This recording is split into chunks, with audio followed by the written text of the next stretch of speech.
تمام قسم کی حمد و ثنا، کبریائی و بڑائی، تعریف و توصیف اس وحدہ لا شریک کے لیے لائق و زیبا ہے جو اس ساری کائنات کا خالق و مالک اور بندوں پر صبح شام انعام کرنے والا رب ہے۔ بعدہ درود و سلام ہو تمام انبیاء کرام پر، خصوصاً محمد عربی صلی اللہ علیہ وسلم پر کہ جو سب سے پہلے جنت میں داخل ہونے والے ہیں۔ معزز سامعین، ایمان بالآخرہ، آخرت پر ایمان سے متعلق اب تک کئی عناوین پر گفتگو ہو چکی۔ موت کی حقیقت، قبر کے احوال، میدان محشر، عرش کے سائے میں، اور اسی طرح میزان اور پلصراط اور حوض کوثر، ان سارے موضوعات پر گفتگو کی جا چکی ہے۔ آج کا جو موضوع ہے وہ یہ کہ جنت ہمارا اصلی گھر ہے، جنت ہمارا اصلی وطن ہے۔ معزز سامعین، سورہ آل عمران کی ایک آیت کریمہ میں نے آپ لوگوں کے سامنے تلاوت کی۔ اللہ رب العزت نے فرمایا وَسَارِعُوا إِلَى مَغْفِرَةٍ مِّن رَبِّكُمْ وَجَنَّةٍ عَرْضُهَا السَّمَاوَاتُ وَالْأَرْضُ أُعِدَّتْ لِلْمُتَّقِينَ۔ اے لوگو، تم اللہ رب العزت کی مغفرت کی طرف، اپنے رب کے مغفرت کی طرف اور ایسی جنت کی طرف جس کی چوڑائی آسمان و زمین کے برابر ہے، ایسی جنت اور ایسی مغفرت کی طرف دوڑو۔ وہ جنت کہ جسے اللہ رب العزت نے متقیوں کے لیے بنایا ہے۔ معزز سامعین، جنت ہمارا اصلی وطن ہے، جنت وہ گھر ہے جس کی طرف ہمیں لوٹنا ہے، جنت وہ دیس ہے جہاں سے ہم نکالے گئے ہیں اور جس کی طرف لوٹنے کی ہمیں تمنا ہے۔ جنت وہ دیس ہے، جنت وہ گھر ہے، یہ وہ مقام ہے کہ جہاں ہمارے دادا آدم علیہ السلام اور مائی حوا علیہ السلام جہاں پیدا ہوئے، جہاں رہائش پائی، اور جہاں سے شیطان کی دشمنی نے، شیطان کی عداوت نے انہیں نکلنے پر مجبور کیا۔ معزز سامعین، اسی چیز کو امام ابن القیم رحمہ اللہ اس طرح اپنے اشعار میں بیان کرتے ہیں، فحی علی جنات عدن فإنها منازلنا وفيها المخيم۔ کہا کہ فحی علی جنات عدن فإنها منازلنا وفيها المخيم، منازلنا الأولى وفيها المخيم ولكننا سبي العدو فهل ترى نعود إلى أوطاننا ونسلم۔ کہا کہ آؤ اس ہمیشگی کی جنت کی طرف، آؤ اس ہمیشگی کی جنت کی طرف جو ہمارا پہلا گھر ہے اور جس میں ہمارے خیمے مقرر ہیں۔ وَلَكِنَّنَا سَبْيُ الْعَدُوِّ فَهَلْ تُرَى۔ کہا کہ لیکن افسوس کہ ہم اپنے دشمن کی قید میں ہیں، ہم اپنے دشمن کی قید میں ہیں، یعنی شیطان کی قید میں ہیں۔ کیا خیال ہے کہ کیا ہم صحیح سالم اور سلامتی کے ساتھ اپنے گھر کی طرف لوٹ پائیں گے؟ سبحان اللہ۔ معزز سامعین، یہ قید، یہ گھر، یہ دنیا ہمارے لیے قید خانہ ہے، جیسے کہ اللہ کے نبی صلی اللہ علیہ وسلم نے فرمایا الدنیا سجن المؤمن وجنت الکافر، کہ یہ دنیا کافر کے لیے جنت ہے اور ہمارے لیے ایک قید خانہ ہے۔ اور کون سا قیدی ایسا ہوگا جو اس قید سے آزادی کی تمنا نہ کرتا ہو؟ کون سا قیدی ایسا ہوگا جو اپنے دل میں اپنوں سے ملنے کی آرزو نہ سمایا ہوا رکھتا ہو؟ کون سا قیدی ایسا ہوگا جو اپنے گھر کی طرف لوٹنے کی تمنا اپنے دل میں نہ رکھتا ہو؟ یقیناً ہم اس دنیا کے قیدی ہیں، اس دنیا میں قید ہیں، اور ہماری آرزو اس دنیا سے نکلنے کی ہے، اس قید سے آزاد ہونے کی ہے۔ لیکن کیا خیال ہے اگر اس آزادی کے بعد اس قید خانے سے بھی بدتر جگہ ہمیں نصیب ہو؟ اللہ رب العزت ہم سبھی کو محفوظ فرمائے۔ معزز سامعین، ہمیں ضرورت اس بات کی ہے کہ اس قید خانے سے نکلنا تو طے ہے، اس قید خانے سے نکلنا تو طے ہے۔ وہ قیدی جس کو سزائے موت جس کو زندگی بھر قید کی جو سزا دے دی جائے، شاید وہ بھی اپنے دل سے اپنے گھر کی طرف لوٹنے کی آرزو اور تمنا کو ختم نہ کر پائے۔ لیکن کیسے ہم عجیب سے قیدی ہیں کہ ہم اپنے اصلی وطن کی طرف لوٹنے کی فکر نہیں کرتے۔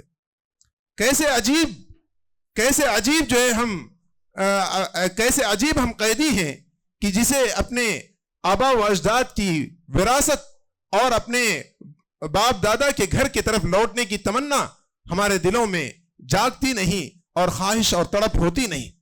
معزز سامعین، اللہ رب العزت نے اس دنیا میں جو ہمیں پیدا کیا امتحان کے طور پر پیدا کیا ہے۔ یہاں اگر ہمارا معاملہ اس طرح رہا جیسے کہ اللہ رب العزت کی منشا ہے، اللہ رب العزت کی مرضی ہے، یقیناً ہم اس قید خانے سے آزاد ہوتے ہی اپنے گھر کی طرف رواں دواں ہو جائیں گے، اپنے آبائی وطن کی طرف رواں دواں ہو جائیں گے۔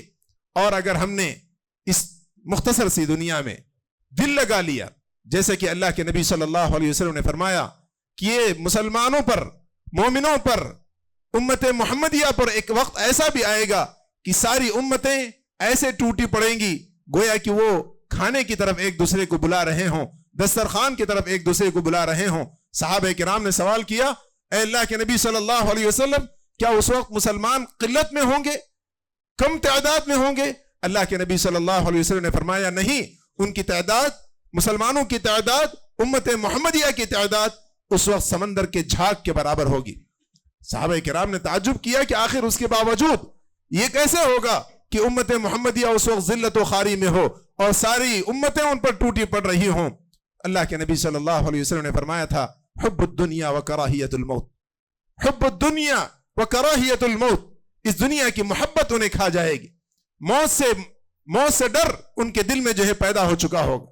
معزز سامعین، یہ قید خانہ، مومن کا یہ قید خانہ، اگر مومن اس قید خانے سے محبت کرے اور وہ سبب جس کے ذریعے سے وہ اس قید خانے سے آزاد ہو سکتا ہے، وہ پروانہ، آزادی کا وہ پروانہ جس کو لے کر کے وہ اپنے اصلی وطن کی طرف رواں دواں ہو سکتا ہے، یعنی موت، اس سے اگر وہ اس سے جو ہے ناپسندیدگی کا اظہار کرے، اگر وہ اس کو جو ہے کراہیت کی نظر سے دیکھے اور اس دنیا کو جو اس کے لیے قید خانہ ہے اس سے محبت کرے، تو ایسے شخص کو کون عقل مند کہے گا؟ معزز سامعین، لہٰذا ہمیں ضرورت ہے کہ ہم اپنے لیے معاملہ وہ رکھیں جس کا اللہ رب العزت نے ہمیں حکم دیا، وَسَارِعُوا إِلَى مَغْفِرَةٍ مِّن رَبِّكُمْ وَجَنَّةٍ عَرْضُهَا السَّمَاوَاتُ وَالْأَرْضِ، کہ تم اپنے رب کی مغفرت کی طرف اور اپنے رب کی اس جنت کی طرف تیزی سے آگے بڑھو، تیزی سے آگے چلو جس کی چوڑائی آسمان و زمین کے برابر ہے۔ معزز سامعین، یہ جنت کا تذکرہ، یہ جنت کا ذکر صرف سنانے کے لیے نہیں، بلکہ اس جنت کا تذکرہ اس لیے ہے تاکہ اس دنیا کے عیش و آرام، تاکہ اس دنیا کی لذت، تاکہ اس دنیا کا ہر ذائقہ ہمارے سامنے پھیکا پڑ جائے، اس دنیا کی لذت ہمیں نہ بھائے، اس دنیا کا عیش و آرام ہمیں جو ہے اس کی اہمیت ہمارے دل و جان میں نہ رہے۔ اس لیے معزز سامعین، ہمیں ضرورت ہے کہ ہم اپنے اس جنت کی طرف بڑھنے کی کوشش کریں اور اس جنت کے حال و احوال کو سنیں، اس جنت کے عیش و آرام کو جانیں، اس جنت میں ملنے والی نعمتوں کو جانیں، تاکہ یہ دنیا، اس کی لذتیں، اس کے ذائقے، اس کے عیش و آرام ہماری نظروں میں پھیکے پڑ جائیں۔ اس جنت کا تذکرہ اگر کیا جائے تو سب سے پہلے اس کی عمارتوں کے تعلق سے اللہ کے نبی صلی اللہ علیہ وسلم نے فرمایا، اللہ کے نبی صلی اللہ علیہ وسلم نے، حضرت ابو ہریرہ رضی اللہ عنہ راوی حدیث ہیں، فرمایا کہ اللہ کے نبی صلی اللہ علیہ وسلم نے جنت کا تذکرہ کرتے ہوئے فرمایا، لبنۃ من فضة ولبنۃ من ذهب، کہا کہ اس جنت کی بلڈنگیں، اس جنت کی عمارتیں کس چیز سے بنے ہوں گی؟ فرمایا کہ اس جنت کی عمارتیں، اس کی ایک اینٹ سونے کی ہوگی تو ایک اینٹ چاندی کی ہوگی، وملاطها المسک، اور اس کا گارا اور اس کا یعنی اس کا سیمنٹ وہ جو ہے کستوری مشک سے بنا ہوا ہوگا۔ معزز سامعین، اس کی دیواروں سے بھی خوشبو آئے گی، کہا وملاطها المسک الاظفر وحصباؤها اللؤلؤ والياقوت، کہا کہ وہاں کی کنکریاں یہ ہیرے اور موتی ہوں گے۔ معزز حضرات، جو بھی جگہ نہ پائے ہوں اوپر تشریف لے جائیں، اوپر کافی جگہ ہے۔ ابھی تقریباً خطبے کا وقت 15 منٹ کم از کم ہے، تو لہٰذا اس طرح کھڑے رہنا شاید آپ کے لیے تکلیف کا باعث ہو۔ اوپر تشریف لے جائیں، یا اگر کہیں جگہ مل جاتی ہو تو وہیں بیٹھ جائیں۔ بارک اللہ فیکم۔ تو بات یہ ہو رہی تھی کہ اللہ کے نبی صلی اللہ علیہ وسلم نے جنت کا تذکرہ کیا۔ جنت کا تذکرہ کرتے ہوئے فرمایا کہ اس کی عمارتیں، اس کا ایک اینٹ سونے کا اور ایک اینٹ جو ہے چاندی کا ہوگا، اور اس کی سیمنٹ یہ جو ہے کستوری یعنی مشک سے بنی ہوگی، اور اسی طرح وہاں کی کنکریاں وہ جو ہے ہیرے اور موتیوں سے بنی ہوں گی۔ اور فرمایا وَتُرْبَتُهَا الزَّعْفَرَانِ، فرمایا کہ اس کی مٹی، جنت کی مٹی زعفران کی ہوگی۔ سبحان اللہ، ایک سونے کے چھوٹے سے ٹکڑے کو کمانے کے لیے، ایک جو ہے آدمی سونے کے ایک چھوٹے سے ٹکڑے کو حاصل کرنے کے لیے نہ جانے کن کن حالات سے گزرتا ہے، نہ جانے اس کے لیے کن کن جو ہے رسوائیوں سے گزرتا ہے، کیسی کیسی مشقتیں برداشت کرتا ہے، اور کیسے حلال اور حرام کی حدود کو پھلانگتا ہے۔ لیکن معزز سامعین، وہاں ایک بلڈنگ، وہاں ایک عمارت جو جنت میں ہمیں میسر ہوگی، اس کی عمارت پوری جو ہے سونے اور چاندی سے بنی ہوگی۔ وہ ایک ایک ہیرے اور موتی جس کو لے کر کے آدمی پھولے نہیں سماتا، وہاں کی مٹی میں سموئے ہوئے، وہاں کی مٹی میں گرے ہوئے وہ کنکریاں، وہ بھی ہیرے اور موتی ہوں۔ سبحان اللہ۔ تو معزز سامعین، یہ جو ہے جنت کا تذکرہ یہ اسی لیے ہے تاکہ آدمی اس دنیا کے عیش و آرام کو حقیر سمجھے، یہاں کی لذتوں کو اس کو زیادہ توجہ نہ دے۔ اور اسی طرح یہ بھی جان لیں کہ اللہ کے نبی صلی اللہ علیہ وسلم نے اس شخص کا مقام جو جنت میں سب سے آخر میں داخل ہوگا۔ اللہ کے نبی صلی اللہ علیہ وسلم نے ایک مرتبہ اس شخص کا تذکرہ کیا جو جنت میں سب سے آخر میں داخل ہوگا، یعنی آخری جنتی، مقام و مرتبے کے اعتبار سے سب سے کم تر جنتی۔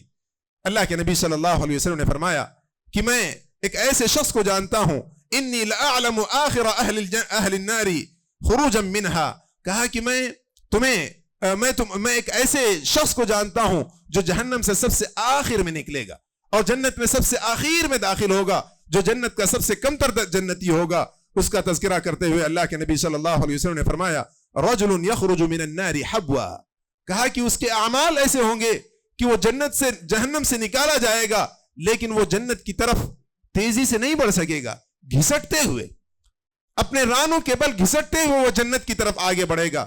اور جب جنت کے پاس آئے گا اور جب اس کو جنت میں داخل ہونے کے لیے کہا جائے گا تو وہ جنت میں دیکھے گا اور کہے گا اللہ رب العزت، یہ جنت تو بھری ہوئی ہے۔ اسے ایسا لگے گا گویا کہ جنت بھر چکی ہے۔ اللہ رب العزت فرمائے گا جا جنت میں داخل ہو جا، تو کہے گا کہ اے اللہ رب العزت، جنت تو بھری ہوئی ہے۔ دوسری اور تیسری مرتبہ جب یہ کہے گا کہ اے اللہ رب العزت، جنت بھری ہوئی ہے، اللہ رب العزت فرمائے گا اذهب فادخل الجنة فإن لك مثل الدنيا وعشرة أمثالها۔ صحیح بخاری اور صحیح مسلم کی یہ روایت اس جنت میں آخری مقام و مرتبہ پانے والے کا مقام بیان کرتے ہوئے اللہ کے نبی صلی اللہ علیہ وسلم نے فرمایا کہ اللہ رب العزت اس سب سے کم تر درجے کے جنتی کے تعلق سے فرمائے گا کہ اذهب فادخل الجنة فإن لك مثل الدنيا وعشرة أمثالها، فرمائے گا کہ جاؤ تم جنت میں داخل ہو جاؤ، تمہارے لیے دنیا اور اس جیسی 10 دنیایں تمہیں دے دی گئی۔ سبحان اللہ۔ معزز سامعین، یہ دنیا جس کے ایک ایک بالشت پر قبضہ کرنے کے لیے لوگ اپنے پڑوسیوں پر ظلم کرتے ہیں، جس میں ایک ایک حصے کو حاصل کرنے کے لیے خون کی ندیاں بہائی جاتی ہیں، وہاں کون سا بادشاہ ہے، دنیا کا کون سا بادشاہ ہے جس کی سلطنت ساری دنیا پر رہی ہو؟ معزز سامعین، ہم دنیا کے ان سارے بادشاہوں سے اللہ رب العزت ہم میں سے اس سب سے کم تر جنتی کو 10 گنا اللہ رب العزت عطا فرمائے، 10 گنا جنت میں اس دنیا کے بالمقابل 10 گنا حصہ اللہ رب العزت اس جنتی کو عطا فرمائے گا۔ محترم سامعین، کیا یہ سودا، کیا یہ تجارت، کیا یہ ہماری خرید و فروخت، کیا کوئی گھاٹے کا سودا ہے؟ یہ 60 سالہ زندگی، یہ 70 سالہ زندگی، اگر ہمیشہ کی زندگی میں ہمیں جنت کے اس دنیا کا پورا حصہ یا اس دنیا کے 10 مثل جو ہے ہمیں اگر دے دیے جاتے ہیں تو اس دنیا کے 70 سالہ زندگی کو اللہ رب العزت کی اطاعت و فرما برداری میں خرچ کرنا، اللہ رب العزت کی اطاعت و فرما برداری میں گزار لینا، کیا یہ گھاٹے کا سودا ہے؟ یہ دنیا جو ہے پلک جھپکتے میں گزر جائے. اور کون سا اللہ رب العزت نے ہم پر ظلم کیا ہے؟ اللہ رب العزت نے فرمایا لا یکلف اللہ نفسا الا وسعها. اللہ رب العزت نے جو احکامات بھی ہمیں دیے، جس دین کا بھی ہمیں پابند بنایا، جس حکم کو بھی ہم پر لازم کیا، وہ ہماری وسعت کے مطابق، ہماری طاقت و قوت کے اعتبار سے اللہ رب العزت نے ہمیں مکلف کیا ہے. کسی ایسی چیز کا ہمیں مکلف نہیں بنایا جو ہم کر نہیں سکتے، کسی ایسی چیز سے رکنے کا ہمیں حکم نہیں دیا جس کے لیے ہمیں جو ہے جس سے رکنا ہمارے لیے ممکن نہ ہو. معزز سامعین، ہر چیز فطرت کے مطابق، ہر چیز ہماری دنیا اور آخرت کے فائدے کے اعتبار سے رب العزت نے ہمارے لیے شریعت مقرر کی. اور جو اس کی فرمانبرداری کر لے، جو اللہ رب العزت کو راضی کر لے، اللہ رب العزت کی رضامندی کا اعتبار کر لے اس مختصر سی زندگی میں، تو اس کے لیے ہمیشہ کی جنت اور ہمیشہ کی اللہ رب العزت کی رضامندی اور اللہ رب العزت کی جانب سے اتنا بڑا انعام کہ سب سے آخری جنتی اس کو دنیا کے 10 مثل جو ہے عطا کیا جائے گا. معزز سامعین، یہاں جو ہے ہمیں سوچنے کی ضرورت ہے کہ ہم کون سا سودا کر رہے ہیں. کیا واقعی اس دنیا کو بیچ کر آخرت کو حاصل کر رہے ہیں؟ اللہ رب العزت نے فرمایا ان اللہ اشترى من المؤمنین انفسهم واموالهم بان لهم الجنہ. اللہ رب العزت نے فرمایا قرآن کریم میں سورہ توبہ میں کہ اللہ رب العزت نے بے شک مومنوں کے جان و مال کو خرید لیا ہے. ہاں، اللہ رب العزت نے فرمایا ان اللہ اشترى من المؤمنین انفسهم واموالهم کہ بے شک اللہ رب العزت نے مومنوں سے ان کی جان و مال کو خرید لیا ہے. کس چیز کے بدلے میں؟ فرمایا بِأَنَّ لَهُمُ الْجَنَّةِ. اللہ رب العزت نے مومنوں کے جان و مال کو ان سے خرید لیا ہے جنت کے بالمقابل. اگر ہم اس سودے کے لیے راضی ہیں، اگر ہم اس تجارت کے لیے راضی ہیں، تو پھر ہمیں اپنی جان و مال کی پرواہ نہیں ہونی چاہیے جس کے بالمقابل ہم نے جنت کو خریدا ہے. اللہ رب العزت نے ہم سے یہ سودا کیا ہے. اگر ہم اس سودے پر راضی ہیں تو اپنی زندگی میں اپنی اس زندگی میں کسی بھی خواہش کو خواہش نہ سمجھیں، اپنی زندگی میں کسی بھی اپنی مرضی کو اپنی مرضی اللہ رب العزت کی مرضی پر فوقیت اور ترجیح نہ دیں، کیونکہ ہم نے اپنی زندگی کا سودا کر لیا ہے، اپنے مال و جان کا سودا کر لیا ہے، اللہ رب العزت کو بیچ دیا ہے آخرت کی جنت کے بدلے میں. تو معزز سامعین، ہمیں ضرورت ہے اس بات کی کہ ہم جنت کے اس سودے پر راضی ہوں اور جنت کے خریدار بنے، حقیقی خریدار بنے. یاد رکھیں، جنت کوئی ایسا گھر نہیں، جنت کوئی ایسا مقام نہیں جس میں کوئی بڑا سا حال ہو اور سب کے سب اسی میں چھوڑ دیے جائیں، بلکہ جنت وہ مقام ہے. آپ جانتے ہوں گے دنیا میں ایک عام ویٹنگ ہال ہوتا ہے جس میں سب لوگ ایسے یوں ہی داخل کر دیے جاتے ہیں، اور ایک ایسا مقام ہوتا ہے جہاں پر سیٹیں ہوتی ہیں، جہاں پر اے سی لگی ہوتی ہے. کیوں؟ کیونکہ انہوں نے کچھ بہتر پیسے پے کیے ہوئے ہیں. تو معزز سامعین، یہ جنت کوئی عام ویٹنگ ہال نہیں، جنرل ویٹنگ ہال نہیں، بلکہ یہ وہ مقام ہے کہ جہاں پر ہر شخص کے لیے مقام و مرتبے کے اعتبار سے بلڈنگیں مقرر ہیں. اللہ کے نبی صلی اللہ علیہ وسلم نے فرمایا، حضرت صحیح بخاری میں حضرت ابو ہریرہ رضی اللہ عنہ سے مروی ہے، فرمایا ان فی الجنت 100 درجہ اعدها اللہ للمجاہدین فی سبیل اللہ. اللہ کے نبی صلی اللہ علیہ وسلم نے فرمایا کہ جنت میں 100 درجات ہیں، 100 مرتبے ہیں. فرمایا کہ جنت میں 100 مرتبے ہیں جسے اللہ رب العزت نے اپنے راستے میں جہاد کرنے والوں کے لیے، اپنے راستے میں کوشش کرنے والوں کے لیے اللہ رب العزت نے مقرر کیا ہے. اس کے علاوہ کتنے مقام و مرتبے ہوں گے یہ اللہ رب العزت بہتر جانتا ہے، لیکن خاص ان لوگوں کے لیے جو اللہ رب العزت کے راستے میں کوشش کرنے والے، اللہ رب العزت کے راستے میں قتال کرنے والے ہوں گے، ان کے لیے اللہ رب العزت نے 100 مرتبے بنائے ہیں. فرمایا کہ ما بین الدرجتین کما بین السماء والارض. ایک درجے کے درمیان جو دوری ہوگی، ایک مرتبے کے درمیان جو فرق ہوگا، اللہ کے نبی صلی اللہ علیہ وسلم نے اسے واضح کرتے ہوئے فرمایا کما بین السماء والارض. ایک مرتبہ اگر اس دنیا میں اس زمین پر ہے تو دوسرا مرتبہ آسمان پر. سبحان اللہ، اس قدر بلندی ایک درجے کے درمیان ہوگی. فرمایا کما بین السماء والارض، ایک مرتبے کے درمیان جو دوری ہوگی وہ آسمان و زمین کے درمیان کی دوری. معزز سامعین، فرمایا فَإِذَا سَأَلْتُمُ اللَّهَ فَاسْأَلُوا الْفِرْدَوْسِ، فرمایا کہ اگر تم اللہ رب العزت سے سوال کرو تو اللہ رب العزت سے جنت الفردوس کا سوال کرو. فَإِنَّهُ أَوْسَطُ الْجَنَّةِ وَأَعْلَى الْجَنَّةِ، فرمایا کہ کیونکہ وہ سب سے جنت کا بہترین مقام اور جنت کا سب سے اونچا مقام ہے. اُرَاهُ فَوْقَهُ عَرْشَ الرَّحْمَنِ، فرمایا کہ میں سمجھتا ہوں کہ اس کے اوپر اللہ رب العزت کا عرش موجود ہے. سبحان اللہ. وَمِنْهُ تَفَجَّرُ أَنْهَارُ الْجَنَّةِ، فرمایا کہ اسی سے یعنی اللہ رب العزت کے عرش کے نیچے ہی سے یہ جو ہے جنت کی نہریں جاری ہوتی ہیں. تو معزز سامعین، اس میں ایک اللہ کے نبی صلی اللہ علیہ وسلم نے ایک اور تربیت کا پہلو ذکر کیا ہے. ہم عموماً کہتے ہیں اللہ رب العزت ہمیں بخش دے اور اگرچہ ہمیں جو ہے جنت کے دروازے ہی پہ کیوں نہ جگہ مل جائے. ہم کہتے ہیں کہ گرچہ ہمیں جنت میں تھوڑا سا مقام و مرتبہ کیوں نہ مل جائے. معزز سامعین، اللہ کے نبی صلی اللہ علیہ وسلم کی تربیت اس کے برخلاف ہے. ہمیں اللہ کے نبی صلی اللہ علیہ وسلم نے جس بات پر ابھارا، جس بات کی ترغیب دی، وہ یہ کہ ہم جنت میں تھوڑے سے مقام کے لیے راضی نہ ہوں بلکہ جنت کے اعلیٰ مقام کا سوال کریں. جب اللہ رب العزت سے سوال کریں، جب اللہ رب العزت سے دعا کریں تو جنت الفردوس طلب کریں. چنانچہ فرمایا فَإِذَا سَأَلْتُمُ اللَّهَ فَاسْأَلُوهُ الْفِرْدَوْسِ، فرمایا کہ جب تم سوال کرو تو اللہ رب العزت سے فردوس کا سوال کرو، جنت الفردوس کا سوال کرو. کیونکہ یہ تھوڑی سی چیز کے حصول کے چکر میں آدمی بسا اوقات گمراہ ہو جاتا ہے. آدمی کو چاہیے کہ اپنی سوچ، اپنا ہدف، اپنا ٹارگٹ، اپنا گول سب سے اونچا رکھے، بلند رکھے، تبھی جو ہے وہ کوشش اور جو ہے محنت کرتا ہے. تو لہٰذا ہمیں اپنا ٹارگٹ اور اپنا ہدف اور اپنا گول انتہائی بلند رکھنا چاہیے. معزز سامعین، جنت کے حصول میں اپنے ٹارگٹ کو، اپنے ہدف کو انتہائی بلند رکھا جائے.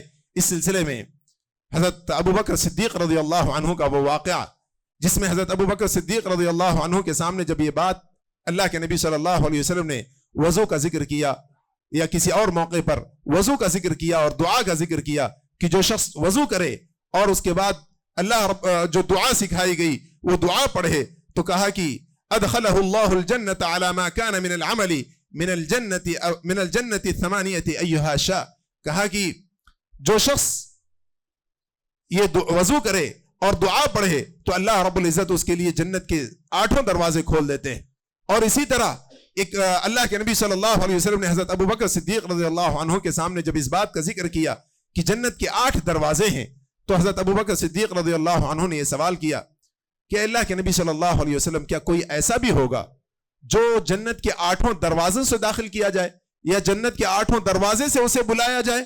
تو اللہ کے نبی صلی اللہ علیہ وسلم نے فرمایا کہ ہاں، وَأَرْجُو أَن تَكُونَ مِنْهُمْ، فرمایا کہ ہاں جو ہے کچھ لوگ ایسے بھی ہوں گے جن کو جنت کے 8 دروازوں سے بلایا جائے گا اور مجھے امید ہے کہ تم ان میں سے ہو.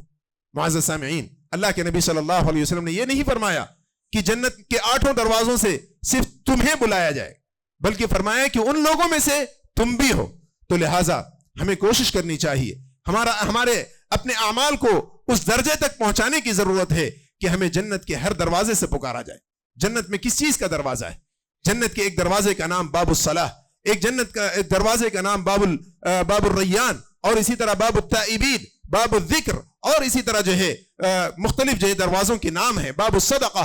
تو معزز سامعین، جو ہے نماز میں کثرت سے نماز کا اہتمام کرتا ہے، نفلی نمازوں کا اہتمام کرتا ہے، اسے اللہ رب العزت باب الصلاح سے داخل کرے گا. جو نفل روزوں کا اہتمام کرتا ہے اسے اللہ رب العزت باب الریان سے داخل کرے گا. جو صدقہ و خیرات کے باب میں آگے بڑھتا ہے اللہ رب العزت اسے صدقہ و خیرات کے باب سے داخل کرے گا. جو اللہ رب العزت سے کثرت سے توبہ کرتا ہے اللہ رب العزت اسے توبہ کے دروازے سے داخل کرے گا. جو اللہ رب العزت کا کثرت سے ذکر کرتا ہے اللہ رب العزت اسے باب الذکر سے داخل کرے گا. معزز سامعین، لیکن کیا ہماری یہ سوچ ہو کہ ہم صرف ایک دروازے سے داخل ہوں؟ نہیں، بلکہ اللہ کے نبی صلی اللہ علیہ وسلم نے حضرت ابو بکر صدیق رضی اللہ عنہ کو جو یہ پیغام دیا کہ ہمیں جو ہے تم جو ہے ہر دروازے سے تمہیں بلایا جائے گا اور تم کو جو ہے اور صرف تم اکیلے نہ ہوگے بلکہ ایسے کچھ اور لوگ بھی ہوں گے جن کو جنت کے ہر دروازے سے بلایا جائے گا. تو اس میں ایک امت کے لیے پیغام ہے کہ ہمیں ہر دروازے سے داخل ہونے کی کوشش کرنی چاہیے. لیکن اس سے پہلے ہم سوال کریں اپنے اعمال میں جھانکتے ہوئے، اپنے گریبان میں دیکھتے ہوئے کہ آخر کون سا جنت کا وہ دروازہ ہے کون سا جنت کا وہ دروازہ ہے جس میں داخل ہونے کے لیے ہمارے اعمال مناسب ہو؟ کیا باب الصلاح؟ کیا باب الریان؟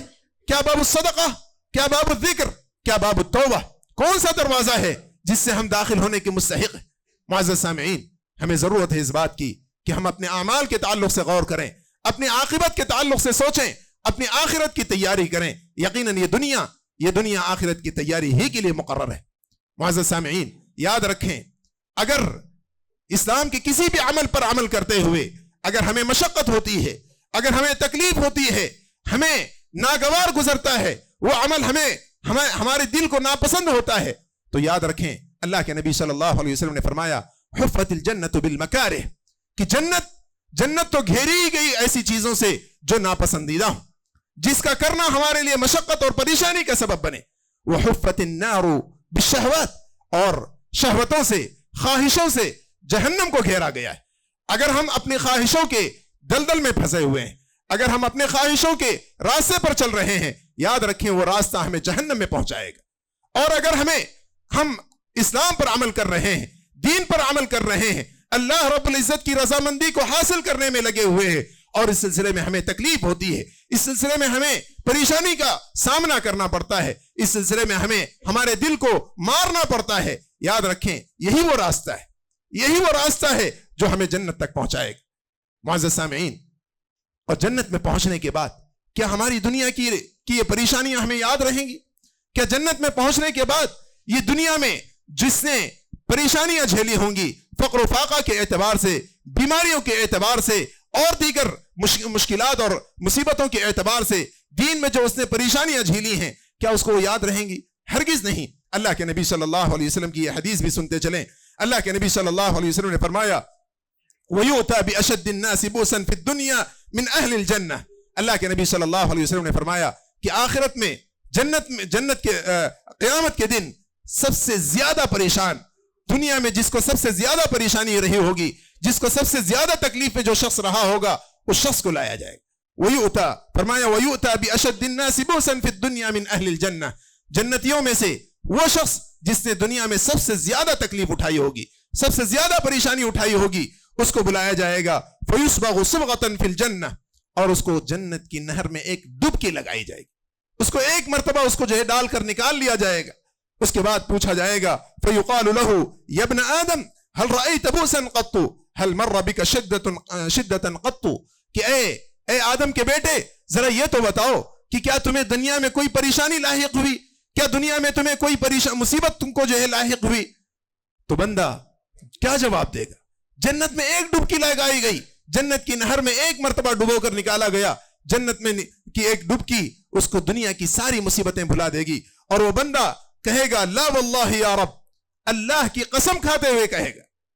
یہ نہ سمجھیں کہ وہ جھوٹی بات کہے گا، یہ نہ سمجھیں کہ وہاں مجاملت سے کام لے گا، یہ نہ سمجھیں کہ وہ ایسے ہی کہہ رہا ہوگا، بلکہ وہ بندہ اللہ رب العزت کی قسم کھا کر کہہ رہا ہوگا لا واللہ یا رب ما مر بی بؤس قط ولا رأیت شدۃ قط، کہے گا کہ اے اللہ رب العزت کبھی دنیا میں میں نے کوئی پریشانی نہیں اٹھائی، کوئی تکلیف مجھے نہیں ہوئی۔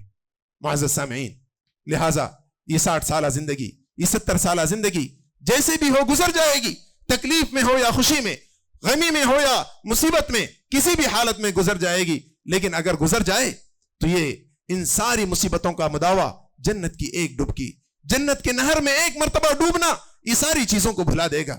لہٰذا ہمیشہ کی وہ زندگی، ہمیشہ کی وہ دنیا، ہمیشہ کی وہ زندگی، اس کی تیاری کرنے کی ہمیں ضرورت ہے۔ اللہ رب العزت سے دعا ہے کہ رب العزت ہمیں اخروی زندگی کی تیاری کی توفیق عطا فرمائے، اس دنیا کی لذتوں اور اس دنیا کی خواہشات میں پڑھ کر اپنی آخرت اور اپنی عاقبت کو برباد کرنے سے رب العزت ہمیں محفوظ رکھے۔ اللہ رب العزت ہم سبھی کو جہنم سے بچائے، اور اللہ رب العزت ہم سبھی کو جنت میں ہمارا ٹھکانہ مقرر فرمائے۔ اللہ رب العزت جو ہم مسلمانوں میں پریشان حال ہیں، رب العزت ان کی پریشانیوں کو دور فرما۔ رب العزت ہمیں کتاب و سنت پر عمل کرنے والا بنا۔ رب العزت ہمیں جو قرض دار ہیں ان کے قرضوں کی ادائیگی کا سامان فرما، جو بیمار ہیں رب العزت انہیں شفاء کلیہ عاجل عطا فرما۔ آمین۔ وآخر دعوانا ان الحمد للہ رب العالمین۔